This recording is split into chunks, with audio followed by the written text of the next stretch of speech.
नमस्कार दोस्तों, dream institute के ऑनलाइन प्लेटफॉर्म पर आपका हार्दिक स्वागत है। आज अपन बात करेंगे पशुओं में होने वाली सामान्य क्रियाओं के बारे में। क्या क्या क्रियाएं पशुओं में पूछी जाती है एग्जाम में, उन सभी के बारे में अपन बात करेंगे।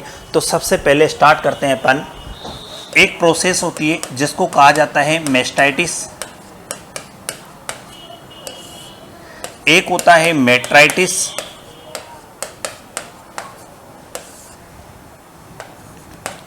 एक होता है पायोमेट्रा और एक होता है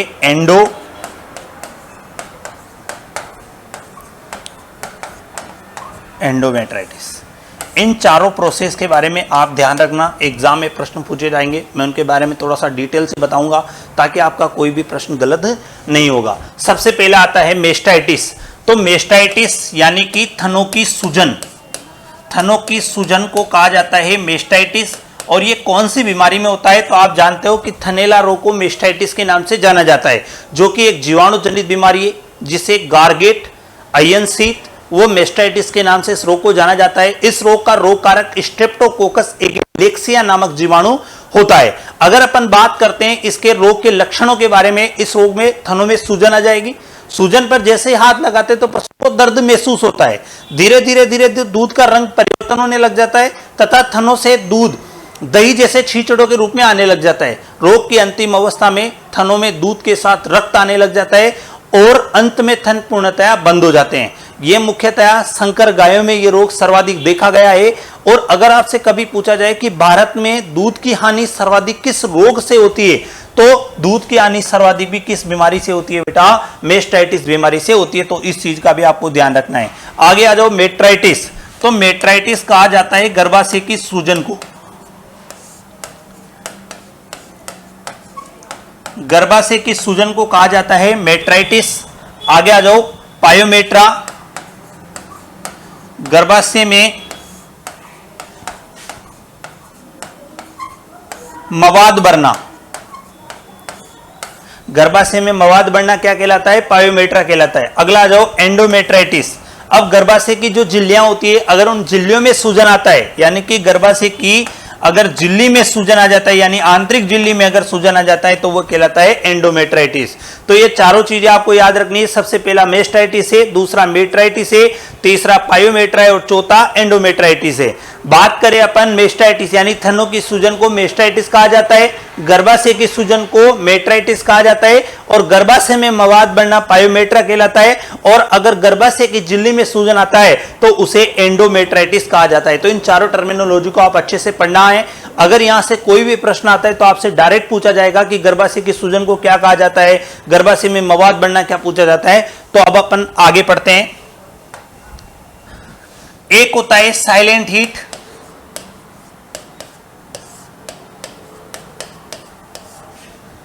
एक होता है निम्फोमेनिया,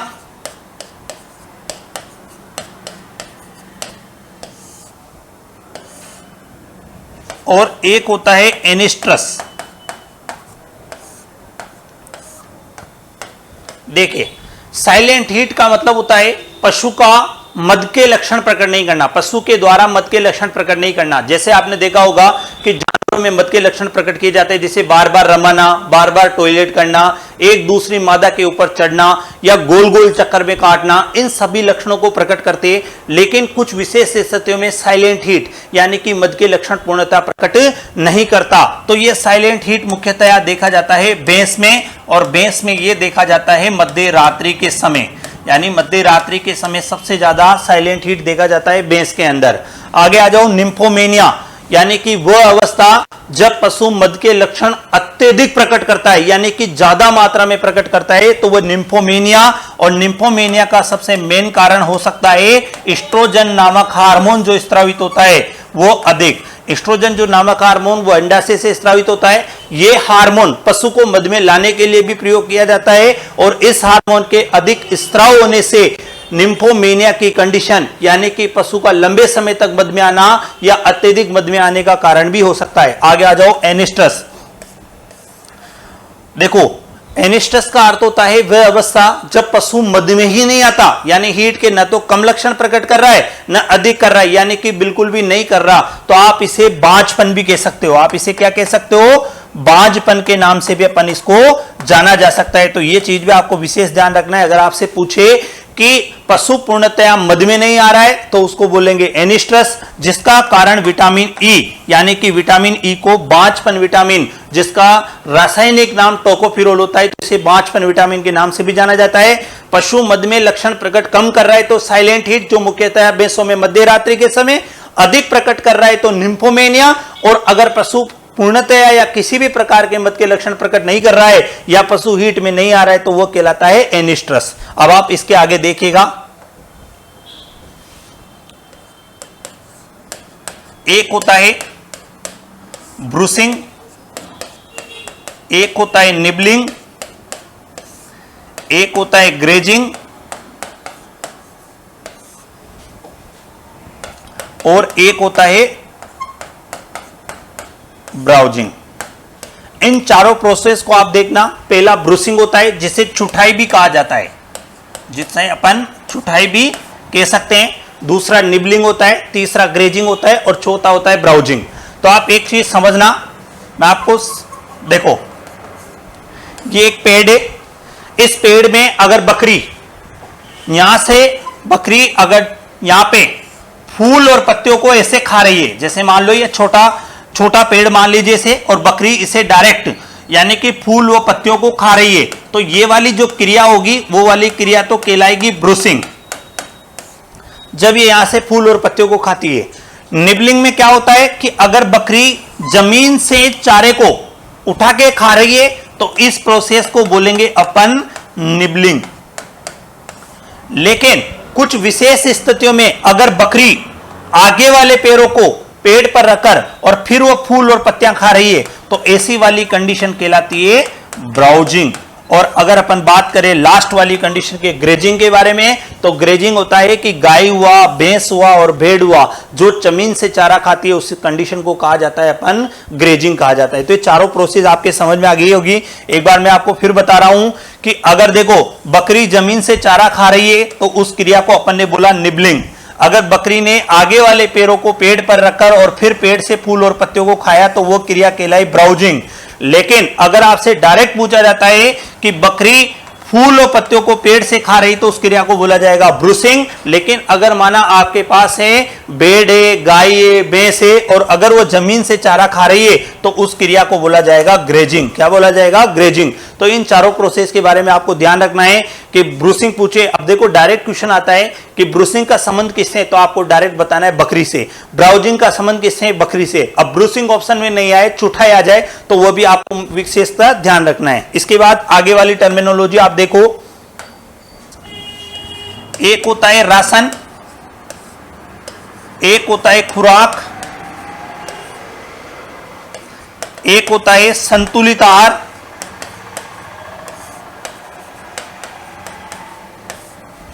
एक होता है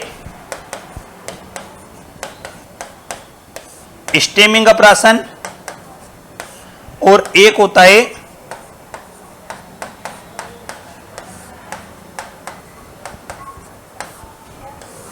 फ्लूसिंग अप्राशन। सबसे पहले तो इन चारों चीजों के एक नॉर्मली में आहार की भी अगर कभी परिभाषा तो वैसे पूछते नहीं है, लेकिन याद रख लो कि जो भी खाद्य पदार्थ पशु को पेट भरने के लिए दिए जाते हैं वो सारे के सारे खाद्य पदार्थ क्या कहलाते हैं बेटा?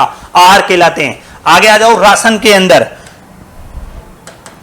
राशन में पशु को 24 घंटे यानी एक दिन में जितना भी आहार खिलाया जाता है वो सारा का सारा कहलाता है राशन। पशु के द्वारा या पशु को एक दिन में यानी 24 घंटे में जो भी आहार खिलाया जाता है वो सारा क्या कहलाता है? राशन। आगे बात करते हैं अपन खुराक की, यानी कि पशु एक बार में जितना भी खाना खाता है वो सारा का सारा कहलाता है खुराक। यानी कि पशु के द्वारा एक बार में ग्रहण किया गया खाद्य पदार्थ कहलाता है खुराक। अगला आ जाओ संतुलित आहार, वह आहार जिसमें सभी प्रकार के पोषक तत्व समान मात्रा में उपस्थित होते हैं, जैसे माना कैल्शियम, फास्फोरस, पोटेशियम, आयोडीन, जो भी पोषक तत्व पशु को चाहिए वो सारे मात्रा में अगर उसको बराबर मात्रा में दिए जाए, ऐसा पोषक तत्व अगर आपके पास आहार है तो वही संतुलित आहार कहलाएगा। आगे आ जाओ स्टेमिंग अप। गाय भैंस हुआ, पशु जब होते हैं तो इन्हें गर्भावस्था में अतिरिक्त राशन दिया जाता है ताकि इनके अंदर पल रहे बच्चे का अच्छा विकास हो, तो उस वाले राशन को कहा जाता है स्टेमिंग अप। ये वाला राशन 5 से 6 माह की आयु पर शुरू कर दिया जाता है। जब पशु 6 माह का होता है तो उसे राशन दिया जाता है 1 किलो, जब वो 7 का होता है तो 1.5 किलो, जब वो 8 का हो जाता है तो उसको 2 किलो, लेकिन जब वो 9 माह का हो जाता है तो उसे 2 से 3 किलो आहार दिया जाता है। और प्रसव के 15 दिन पूर्व ये दाना देना बंद कर देते हैं, क्योंकि उस समय वो प्रसव की तैयारी करता है, और जिस समय प्रसव की तैयारी करता है उसे कहा जाता है down calver springer. Down calver Springer.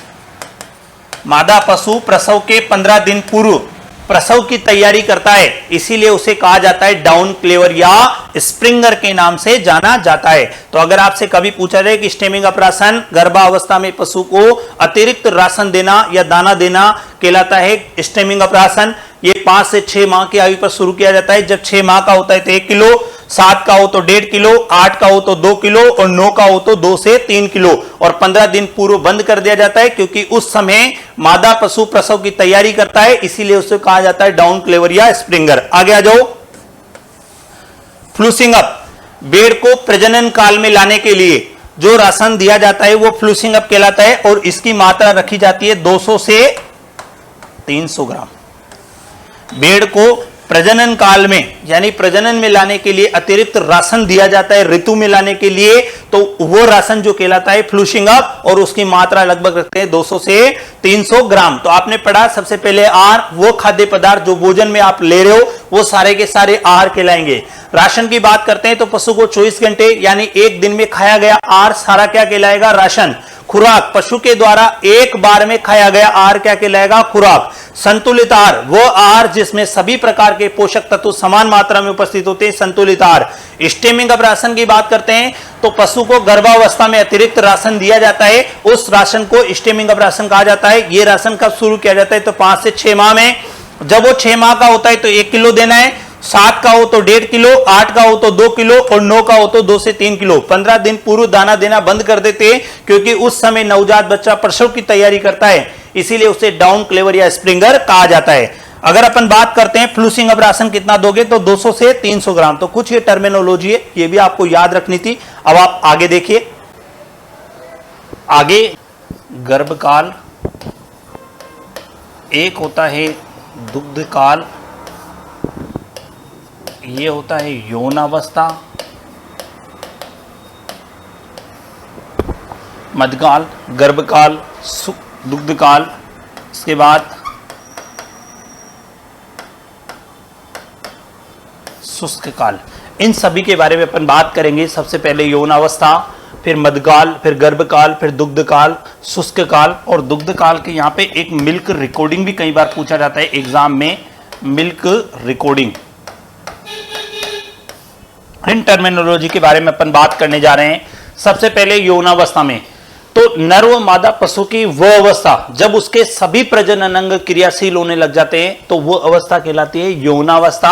अलग अलग पशुओं के अंदर अलग अलग यौनावस्था होती है। तो वो देखिए, अगर नॉर्मली अगर आपसे कभी पूछा जाता है तो नॉर्मली सबसे पहले आता है विदेशी गाय का, जो सबसे ज्यादा बार एग्जाम में पूछा जाता है। तो विदेशी गाय की यौनावस्था होती है 8 से 18 माह। मैं आपको थोड़ा परिभाषा के तौर पे बता रहा हूं, और यहाँ पे कुछ इंपोर्टेंट जो यौनावस्था पूछी जाती है उनके बारे में बता रहे हैं। ऐसा अपन डिटेल में आगे अभी पूरा पढ़ेंगे, लेकिन अभी सिर्फ थोड़ा सा आप ये याद रखो कि यौनावस्था क्या होता है। विदेशी गाय की यौनावस्था होती है 8 से 18 माह होती है। और एक एग्जाम में बकरी की यौनावस्था भी पूछी गई थी, तो बकरी की यौनावस्था 6 से 12 माह भी होती है। लेकिन एनसीईआरटी के हिसाब से अगर अपन बात करते हैं तो एनसीईआरटी में उन्होंने प्रथम बार गर्भित होने की जो उम्र मानी है वो मानी है 15 से 19 माह। तो इस चीज को आपको याद रखना है। इसके अलावा नर ऊंट की यौनावस्था और मादा ऊंट की यौनावस्था भी सबसे ज्यादा इंपॉर्टेंट है, जो कई बार एग्जाम में पूछी जाती है। अगर आपसे कभी पूछा जाए कि नर ऊंट की यौनावस्था क्या होगी, तो नर ऊंट की यौनावस्था होती है 5 से 6 वर्ष, और जबकि मादा की पूछी जाए तो मादा की होती है 3 से 4 वर्ष। तो ये चीज आपको याद रखनी है कि नर ऊंट में पूछे तो 5 से 6 वर्ष और मादा ऊंट में पूछे तो 3 से 4 वर्ष होता है। इसके बाद आगे आ जाओ मध्यकाल के अंदर। मादा पशु में जब यौवनावस्था आ जाती है, उसके सभी प्रजनन अंग जब क्रियाशील हो जाते हैं, तो इसके अंदर क्या होता है कि मादा पशु की योनि से एक तरल पदार्थ स्रावित यानी हार्मोन स्रावित होते हैं जो नर को संभोग हेतु आकर्षित करते हैं तथा मद के लक्षण प्रकट करते हैं वो हार्मोन। इसी काल को मध्यकाल कहा जाता है और 2 मध्यकालों के मध्य की दूरी को कहा जाता है मध्य चक्र। मध्य चक्र लगभग सभी पशुओं का 21 दिन होता है, सिर्फ आपको भेड़ का मध्य चक्र याद रखना है 16 से 17 दिन। और वैसे अगर नॉर्मली गाय का पूछा जाए, भैंस का पूछा जाए, बकरी का पूछा जाए तो मध्य चक्र 21 दिन होता है। मध्य चक्र यानी 2 मध्यकाल के मध्य की दूरी या समय मध्य चक्र कहलाता है। आगे आ जाओ मध्यकाल। मध्यकाल में देखिए आप, मध्यकाल के अंदर नॉर्मल आपके पास गाय है, आपके पास भैंस है, आपके पास भेड़ है, आपके पास बकरी है, आपके पास ऊंट और घोड़ी, ये सभी पशु होते हैं। तो देखो गाय का मध्यकाल पूछ लेते हैं, गाय कितने समय तक मध में रहती है, भैंस का पूछ लेते हैं, भेड़ का पूछ लेते हैं, बकरी का पूछ लेते हैं, ऊंट है, घोड़ी है। अगर गाय का मध्यकाल अगर आपसे पूछा जाता है तो गाय का मध्यकाल होता है 12 से 24 घंटे, 12 से 24 घंटे होता है। जबकि भैंस में अगर बात करते हैं तो भैंस में होता है 36 घंटे। भेड़ और बकरियों में दोनों में कॉमन याद रख लेना है 1 से 2 दिन। ऊंट में अगर आपको बात करते हैं तो ऊंट में होता है 3 से 5 दिन तक मध में रहता है। और जबकि घोड़ी जो रहती है तो घोड़ी लगभग 4 से 5 दिन तक मध में रहती है। तो इस चीज के बारे में भी आपको ध्यान रखना है कि यौवनावस्था पूछे तो आपको यह बताना है, मध्यकाल पूछे तो आपको मध्यकाल ये बताना है। मध्य चक्र के बारे में तो अभी अपन अगली टर्मिनोलॉजी में थोड़ा डिटेल से पढ़ेंगे। तो देखो आगे आ जाओ गर्भकाल। सबसे पहले आ जाओ, उसके बाद गर्भकाल की। गर्भकाल, गर्भकाल होता है निषेचन से लेकर बच्चा पैदा होने के बीच वाले समय को कहा जाता है गर्भकाल। निषेचन से लेकर बच्चा पैदा होने, अब देखो ऑप्शन में कई बार ऐसा आता है संभोग से लेकर बच्चा पैदा होने का समय, और भी कई सारे ऑप्शन आता है। तो आपको याद रखना है कि संभोग हो उसके बाद फर्टिलाइजेशन हो, ये दोनों कंपलसरी नहीं है। अगर निषेचन हुआ तो बच्चा पैदा होगा, लेकिन अगर माना संभोग हुआ और बच्चा पैदा होगा, इस बात की कोई गारंटी नहीं है। तो आपको यह याद रखना कि निषेचन से लेकर बच्चा पैदा होने के बीच वाले समय को कहा जाता है गर्भकाल। अलग अलग पशुओं का गर्भकाल अलग अलग होता है। जैसे गाय का 9 माह 9 दिन होता है, भैंस का 10 माह 10 दिन होता है, घोड़ी का 11 माह 11 दिन होता है, ऊंटनी का 13 माह 13 दिन होता है, मुर्गी का 21 दिन होता है, बकरी का 5 माह 5 दिन होता है, भेड़ का 5 माह 5 दिन होता है। लेकिन कई बार क्या होता है कि भेड़ का गर्भकाल बकरी के गर्भकाल से लगभग 1 सप्ताह पहले, जैसे माना जाए बकरी का 155 दिन होता है तो भेड़ का अगर 150 148 भी हो तो भी माना जाएगा। मुर्गी का 21 दिन होता है, टर्की मुर्गी का पूछे तो 28 दिन होता है। तो ये कुछ गर्भकाल है जो भी आपसे एग्जाम में पूछे जा सकते हैं। इसके बाद आ जाओ आप दुग्ध काल में। मादा पशुओं में प्रसव से लेकर, मादा पशुओं में प्रसव से लेकर दूध सूखने के बीच वाले समय को कहा जाता है दुग्ध काल। जैसे दुनिया में अगर सबसे लंबा दुग्ध काल की बात करते हैं तो जर्सी गाय का आता है 365 दिन का। अगर भारतीय भैंसों में बात करते हैं तो भारतीय भैंसों में नॉर्मली मेसाना भैंस का आता है 325 दिन, जो सबसे ज्यादा हाईएस्ट होता है। और उसके बाद अगर बात करते हैं कि भारतीय गाय भैंस नॉर्मली कितने दिन तक दूध देती है, तो नॉर्मली 279 डेज या 280 दिन के आसपास दूध देती है। गाय भैंसों का दुग्ध काल इतना ही होता है। अगला आ जाओ मिल्क रिकॉर्डिंग। पशु का दूध उत्पादन प्रतिदिन के हिसाब से गणना करना। जैसे मान लो आज गाय ने 4 लीटर दूध दिया है, अगले दिन 5 दिया है, अगले दिन 6 दिया है, इसका प्रतिदिन के हिसाब से अगर आप दूध की गणना करोगे तो वह कहलाता है मिल्क रिकॉर्डिंग। तो तीनों चीजें आपके समझ में आ गई होगी, गर्भकाल हो गया, दुग्ध काल हो गया और मिल्क रिकॉर्डिंग हो गई। अगला आ जाओ शुष्क काल। मादा पशुओं में प्रसव के 2 माह पूर्व दूध निकालना बंद कर देना शुष्क काल कहलाता है। जैसे माना किसी भी पशु का गर्भकाल होने वाला है आज से 2 माह बाद, तो आज ही दूध निकालना बंद कर दो तो वो क्रिया कहलाती है शुष्क काल। तो यानी कि मादा पशुओं में प्रसव से 60 से 90 दिन पूर्व, मुख्यतः गाय भैंस में 60 से 90 दिन पूर्व दूध निकालना बंद कर देना कहलाता है शुष्क काल। अब देखो, माना आपका जानवर है जर्सी गाय, तो जर्सी गाय मान लो दूध देना चाह रही है, अगले वो तो 1 साल तक दूध देती है 365 दिन तक, तो आप दूध सुखाओगे कैसे, यानी शुष्क काल में लाओगे कैसे। तो उसके कई बार एग्जाम में पूछी जाती है शुष्क काल की विधियां कौन कौन सी होगी। तो शुष्क काल की विधियां होती है आहार परिवर्तन, सबसे पहला आता है आहार परिवर्तन, यानी पशु को ज्यादा हरा चारा मत खिलाओ आप, वो भी, और ऐसा चारा भी आप खिला सकते हो जिससे दूध कम हो। दूसरा अपूर्ण दुग्ध दोहन, अपूर्ण दुग्ध दोहन यानी कि पूरा दूध मत निकालो। अनियमित दुग्ध दोहन, जैसे आप सुबह 5 बजे निकाल रहे तो शाम को 6 बजे निकालो, यानी कि परिवर्तन करके नियमित रूप से मत निकालो, आगे पीछे करके निकालो। और उसके बाद है पूर्णतया दुग्ध दोहन बंद करना। अगर मान लो वो 500 ग्राम या 1 किलो दूध दे रही तो आप उसको पूर्णतया दूध निकालना भी बंद कर सकते हो। ये भी दूध सुखाने की विधियां हैं। अगर आपसे पूछा जाए कि मादा पशुओं में प्रसव के 60 से 90 दिन पूर्व दूध निकालना बंद कर देना क्या कहलाता है, तो शुष्क काल कहलाता है। अगर आपसे अगला पूछे कि शुष्क काल करने की विधियां कौन कौन सी होगी, तो आहार परिवर्तन होगा, अपूर्ण दुग्ध दोहन होगा, अनियमित दुग्ध दोहन होगा और पूर्णतया दुग्ध दोहन बंद कर देना होगा। इसके बाद आगे देखिए आप, एक होता है लीचिंग और एक होता है ब्लीचिंग। लीचिंग यानी वर्षा के द्वारा पोषक तत्वों की हानि होना कहलाता है लीचिंग। वर्षा के द्वारा पोषक तत्वों की हानि होना कहलाता है लीचिंग। और ब्लीचिंग का अर्थ होता है प्रकाश के द्वारा, यानी सूर्य की रोशनी की जो किरणें होती है उसके द्वारा अगर पोषक तत्वों की हानि हो रही है तो वो कहलाएगा ब्लीचिंग। तो आपको लीचिंग और ब्लीचिंग के दोनों का अंतर समझ में आना चाहिए कि लीचिंग क्या होता है और ब्लीचिंग क्या होता है। अगर आपसे डायरेक्ट पूछे जल के द्वारा यानी वर्षा के द्वारा पोषक तत्वों की अगर कमी आ रही है तो वो लीचिंग कहलाएगा। लेकिन अगर हानि नॉर्मली अगर प्रकाश के द्वारा हो रही है तो वो क्रिया कहलाएगी अपनी कौन सी, ब्लीचिंग कहलाएगी। आगे देखो, एक होता है वालव, एक होता है वेलोविंग, एक होता है लोरड। इन तीनों के बारे में आप समझने की कोशिश करना। एक होता है वालव, वालव का मतलब होता है भैंसों व सूअरों के लौटने के लिए पानी से भरा हुआ एक गड्ढा होता है, उसे कहा जाता है वालव। यानी कि सूअरों व भैंसों के लौटने के लिए पानी का जो गड्ढा भरा जाता है वो वालव कहलाता है। जबकि सूअरों और भैंसों के जो पानी से भरे हुए जो कीचड़ है उसमें लौटने की जो क्रिया होती है वो कहलाती है वेलोविंग। तो इन दोनों चीजों को याद रखना है आपको, वालव और वेलोविंग का अर्थ दोनों को याद रखना है। अगला,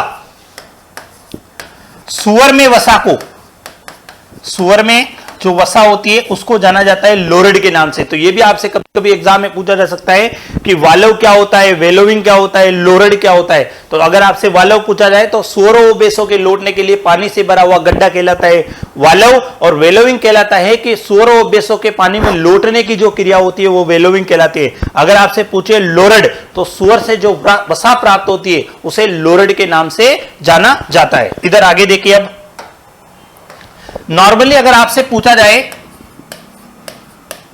कि पशुपालन की कुछ सामान्य टर्मिनोलॉजी में जो सामान्य चीज है वो आपसे कभी कभी पूछी जा सकती है, तो देख लेना आप, थोड़ा ध्यान देना, क्योंकि यहां से एक बहुत इंपॉर्टेंट क्वेश्चन भी आते हैं। जैसे मान लो ये अपना पशु का मुंह वाला भाग है और ये पशु का पूंछ वाला भाग है।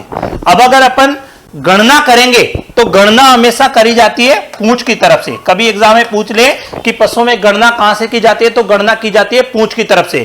क्योंकि जब आप पूंछ की तरफ से ही गणना करोगे तभी आप राइट और लेफ्ट का डिसाइड कर पाओगे, भाई राइट किधर है लेफ्ट किधर है।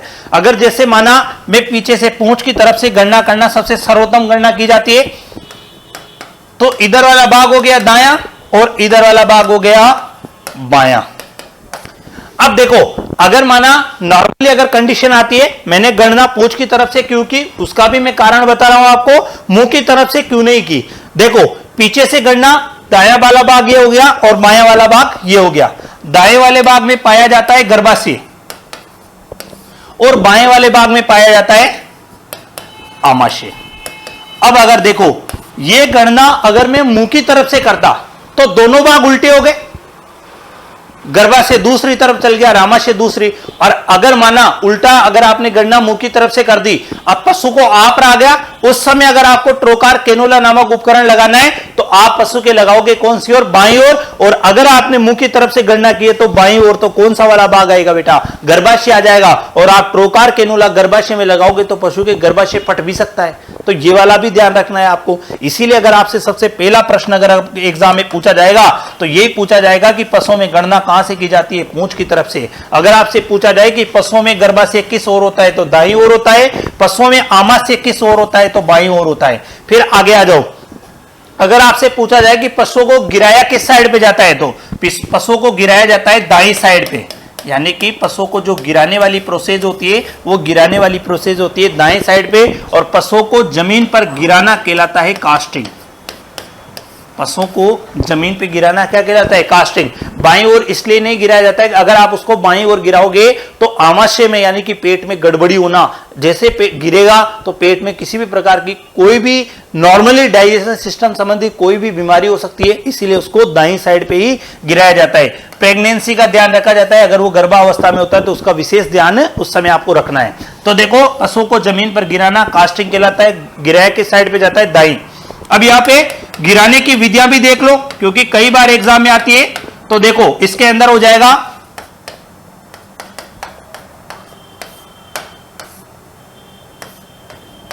रिफ्यूज व अल्टरनेटिव। अगर गाय भैंसों में आपसे पूछे तो रिफ्यूज अल्टरनेटिव हो जाएगा, और अगर आपसे घोड़े में पूछे तो एक तो होबलस हो जाएगा और एक हो जाएगा डबल साइड।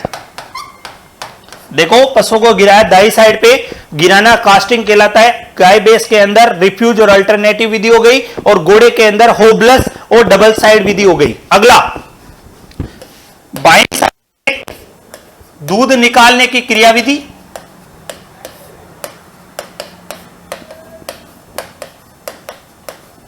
दूध निकालने की जो भी क्रिया होगी वो सारी की सारी किस ओर होगी, बाईं साइड पे। और पशु के बीमार होने पर ट्रोकार कैनुला